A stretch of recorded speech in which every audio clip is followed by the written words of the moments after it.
This video is about Brightin Star 28mm f2.8, one of the coolest lenses that I've ever had.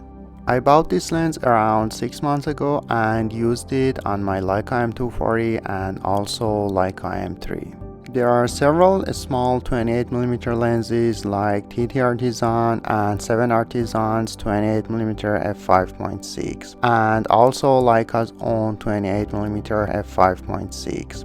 But none of these have the f2.8 aperture and they are bigger than the Brightin Star. The only true competition for this lens is MS Optical 28mm f2, which is handmade in Japan by Mr. Miyazaki. Mr. Miyazaki has done a great job with his lens and also offers other focal lengths such as 24mm and 40mm and also bigger lenses like 50mm and 73mm. But those lenses are harder to find and more expensive. So let's get to the Brightin Star. The lens is very small and lightweight, so much that it kind of changes the form factor of a Leica M camera or any other camera. The lens weight is 120 grams, which is practically nothing. Using such a small lens can kind of help you get close to people for street photography. The lens comes with a metal screw-on cap that I'm not really a big fan of it, but I use it anyway to protect the tiny front element. Despite its tiny size, it has a nice focusing knob and it has a proper distance scale both in feet and meter. To build some muscle memory for street photography, it helps to know that if the knob is at 6 o'clock position, the focus is at 1.5 meter and 5 meter is almost at 7 o'clock. And there is very little distance between 3 meter and 5 meter. When you move it to 5 o'clock, it is at 0.8 meter. The aperture ring is a little different than a typical M lens, and changing the aperture feels like you are trying to put a filter on the lens. It has 9 rounded aperture blades, which is nice, and the rear element comes out of the lens body. Changing the aperture doesn't interfere with focusing ring, but it is a step less. That means every time I have to look at it to check my aperture. The filter size is only 25.5mm, which is tiny.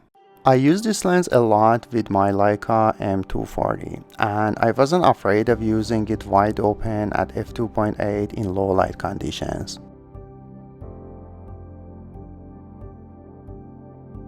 I also used it a lot, stop down to f8 and even all the way down to f16 for street photography.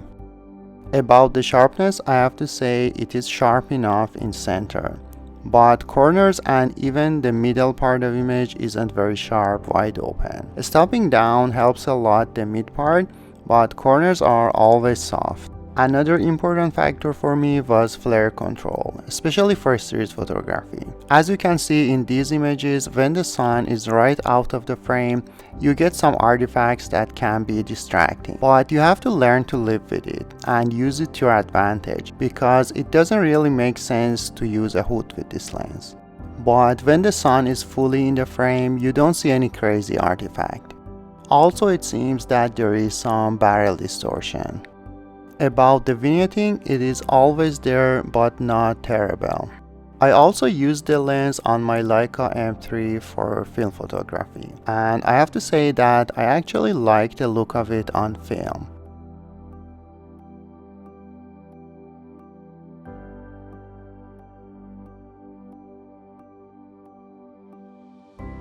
And of course, the artifacts related to flare are still there. So how do I feel about this lens? Well, on film it looks good, especially stop down.